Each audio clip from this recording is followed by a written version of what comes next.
자, 문재인이 어제 경제가 낙관적이다, 경제의 긍정적 지표가 점점 늘어가고 있다 말을 하며 작년 성장률이 미국 다음으로 2다 이렇게 말을 했습니다. 그러니까 세계에서 그냥 2가 아니라 3050, 그러니까 인구 5천만 명 이상 되는 나라 중에 3만 달러 이상 국민소득을 가진 나라 중에 2등이다. 미국이 2.3인데 우리가 2.0이다 했습니다. 자, 이 자들이요, 저들도 작년 연말에 2.0이 안 된다 해놓고는 끝에 결국은 아무도 관심 없는데 성장률을 2.0으로 두들겨 했어요. 정말 이제 별별 조작을 다 합니다. 작년 성장률이 2.0요? 웃기는 소리 하지 말아요. 그래, 이제 그렇게 털어 맞아갖고 하면 누가 그걸 검증해 보자라고 해서 아니다고 증명할 사람 없을 거다 보고 이런 식으로 지금 장난치고 있는 거 아니에요? 자, 지난번에 한번 생각을 해보세요. 모든 국제기구나 또 정부 스스로도 2.0이 될 가능성이 없다고 하다가 작년 성장률을 이제 슬그머니 2.0이라고 대외적으로 발표를 하고 있습니다. 자, 그러면서 자신은 이 경제적 지표가 긍정적이다 하는데 2000년부터 2017년 간에 지금 선진국들은 원래 0% 성장, 1%대 성장 이렇지 선진국 치고 뭐 고도 성장하는 나라 없습니다.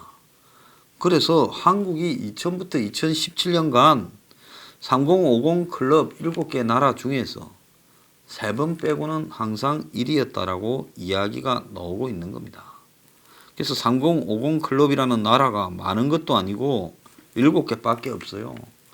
이 7개 나라 중에서 한국이 항상 1위였다. 왜? 그 중에서는 한국이 제일 못 사니까 성장률이 고도 성장이 되지요. 그 나라들은 이제 성장을 다 해서 더 이상 성장이 할 수 없고 정체에 이런 나라니까 한국이 항상 1등이죠. 그걸 갖다가 문재인이 2등이니 하고 헛소리를 하고 있습니다. 국민이 아주 무지한 사람처럼요 이야기를 하는데 웃기는 소리라고 생각을 합니다. 지난해에 실업급여가요, 경제가 낙관론이라는데 실업급여가 사상 최초로 8조가 넘어버렸습니다. 내년은 10조가 넘어간다는 거예요.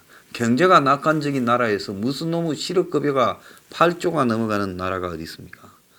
고용노동부가 그제 발표한 내용에 따르면요, 지난해 12월에 구직급여 지급한 게 전년 같은 달 대비 34.1%나 증가했어요. 실업자가 폭발적으로 늘어나고 있다는 거 아니겠습니까? 그래서 6,038억이라는 한 달 만에. 그래서 작년에 1년 총 누적으로 실업급여를 얼마 줬느냐 하니 8조하고도 870억을 줬습니다. 이런 실업급여를 타먹기 위해요. 이제는 일부러 일하지 않고 온갖 편법으로 실업급여 타먹는 지금 노하우까지 전수되고 있습니다. 그래서 매달 평균 6,700억 이상이 구직급여로 지급되어서 8조가 사상 처음으로 넘었습니다.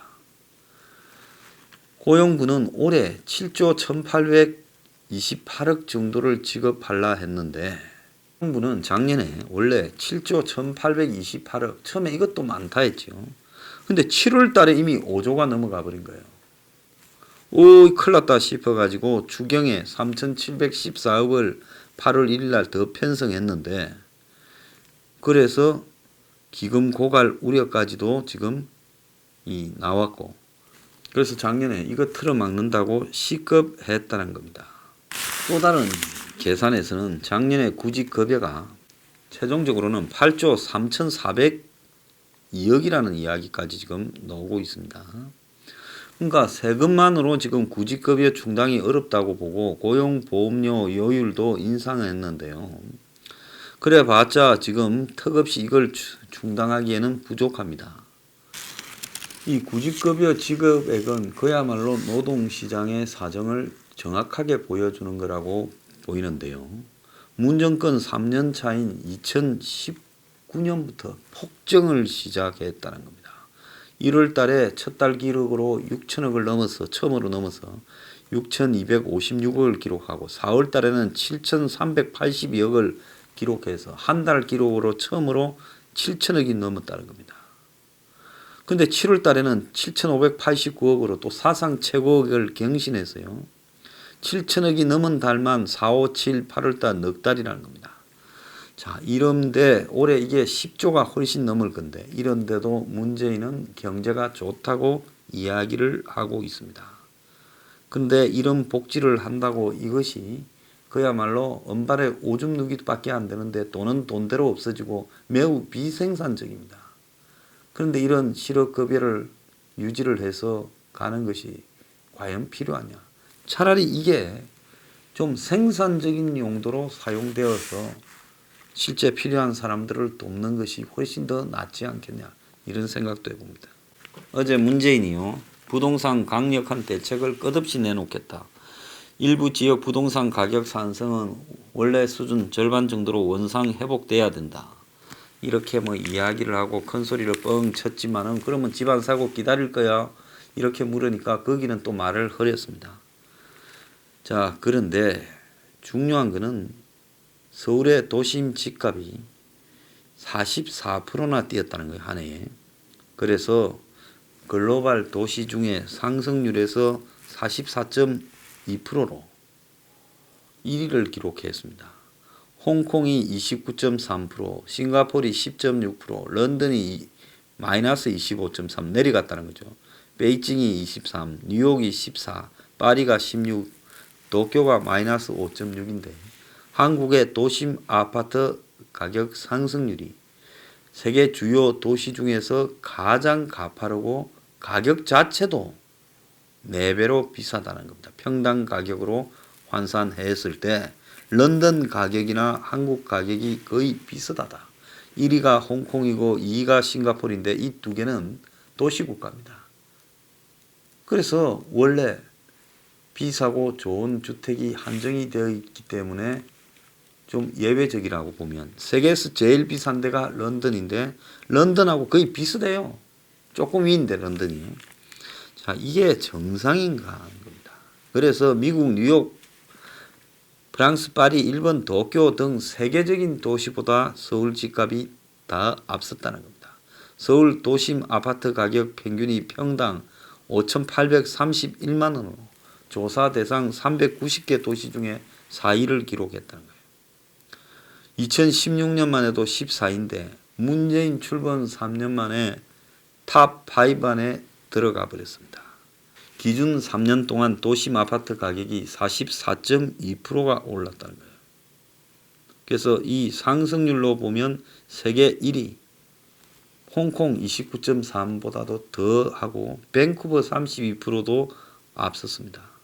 한 도시의 도심 아파트 가격은요, 부동산 시장의 지표 역할을 하는데 정부가 지금 한마디로 이 문정권이 들어와서 각종 어설픈 솜씨로 부동산 가격을 그냥 폭등을 시켜서 세계 금메달을 차지해 버렸습니다.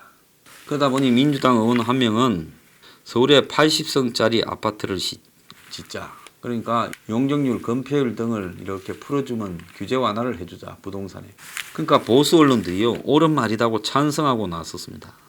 그래서 재건축 규제 완화, 고층 아파트 건립 등을 다 풀어주자. 그래서 공급 측면을 손을 봐서 주거 패러다임을 바꿔야 된다. 그러면서 재건축 시에 특정 구역에 용적률을 몰아주고 나머지 지역은 기부 체납해서 숲공원을 만들면 되지 않겠냐. 그러니까 요만큼 땅이 있으면 낮게 퍼질게 옆으로 짓는 게 아니라 반은 떼서 공원해주고 위로 높게 지으면 되지 않냐 이런 이야기 하는 겁니다. 자, 여기에 이제 제가 하나 이야기를 할게요. 세계에서 서민주택 중에 높게 지은 거 봤습니까? 왜 서민들한테 공급하는 아파트는 땅값이 비싼데도 높게 안 지을까요? 그거는요, 아파트나 이런 게 40층이 넘어가서 고층으로 진입하게 되면 건축비가 기하급수적으로 올라갑니다. 그래서 마천루에 있는 아파트들 가격이 얼마 하는 줄 아십니까? 부산의 LCT 서울의 저 롯데 저 타워, 잠실 롯데 타워 새로 진 거기 아파트 가격이 얼마 하는 줄 아십니까? 그래서 이 높게 짓게 되면 어마어마한 건축비 상승이 생기는 겁니다. 그러니까 민주당 의원이 이 높게 이렇게 규제를 풀어서 짓자라는 부분에 잘못된 부분이 뭔가 하면 거기에 올라가는 엄청난 건축비는 재벌 건설회사들로 하여금 거기에 엄청난 한마디로 그 사람들은 비용이 1 올라가면 한 3 정도로 비싸게 받는 탁월한 솜씨를 가지고 있잖아요. 그걸 허용해 주자는 이야기예요. 그러니까 말도 안 되는 소리고 제가 이 건폐율이나 용적률 등을 완화해 주자는 것은 뭐 제한을 갖다가 하지 않습니까? 4층밖에 못 짓는다. 몇 프로밖에 못 짓는다. 이런 부분을 서민 아파트 용에는 적어도 한 3, 40층까지는 많이 완화해 줘서 좁은 땅에도 한 30층까지는 지어서 분양해 주자. 그리고 1층이 동사무소인데 뭐 동사무소가 1층인데도 있고 더 나아가서 뭐 2, 3, 4층인 동사무소 많습니다. 새로 진 것도. 그런데 위에다가 옆에 땅도 뭐 유유지도 많이 있으니까요. 위로 한 30층까지는 지어서 4층까지는 동사무소로 쓰고 위에는 아파트로 쓰고 소방서도 마찬가지고 또 경찰서도 마찬가지고 전부 그렇게 좀 하자는 겁니다. 제 말이 틀렸습니까? 그래서 위에는 서민들이 사는 국가적 주택 공급 아파트, 밑에는 관공서 이렇게 해서 문만 따로 쓰면 될 거 아니에요. 이런 것들을 하는데 용적률 건폐율을 완화해 주자지 80층 아파트 지어서 집값 잡는다. 이거는 재벌 건설회사들 보고 높은 고가 아파트 많이 지어서 팔아먹으라는 거예요. 자, 이런 데 보수 언론이 찬성해 주고 있고 이러니까요. 이들이 주장하는 대안도 문제인 만큼 믿을 수 없다는 겁니다. 8가구 분양하는 경기도 안양의 한 신축 아파트 청약에 3만 3천 명이 모여서 4,191대 1을 기록했대요.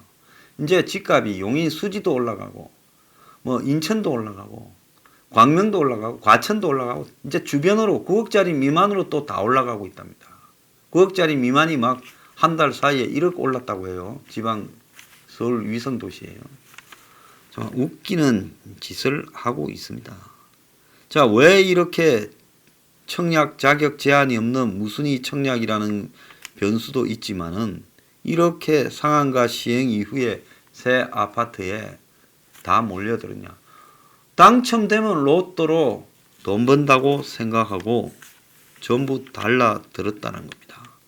그래서 유망 지역에 분양 아파트를 하나 짓는다 하면 기본으로 4,500대 1이에요. 당첨되면 돈 번다.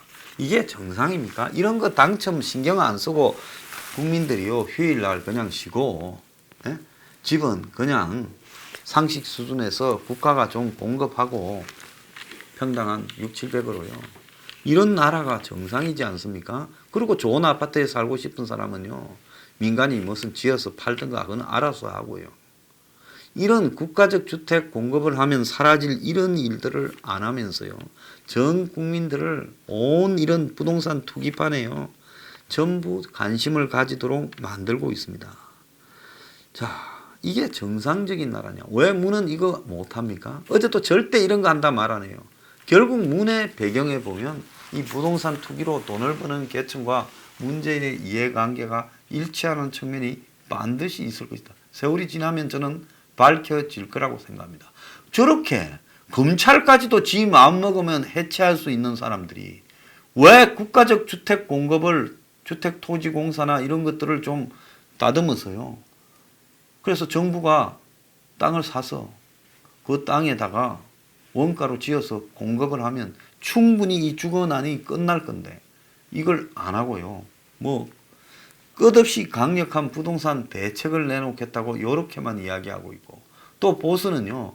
규제 완화해서 그냥 아파트 공급만 늘리면 된다. 그 공급을 누가 늘립니까? 재벌 건설회사들이 늘리는데 그 아파트는 올라간 가격에서 분양되지 원가로 분양됩니까? 상식적인 이윤으로 분양됩니까? 정말 전부 다 거짓말을 하고 있어요. 우리가 부동산에 대한 거짓말에서부터 좀 솔직해져야 된다 생각합니다. 그래서 서포 15조예요. 국가적 주택 공급 없이 대한민국은 이 난리에서 빠져나올 가능성이 없어요. 지방의 주택들이 비어가도요. 우리는 또 곳곳에는 투기판이 벌어질 사람들입니다.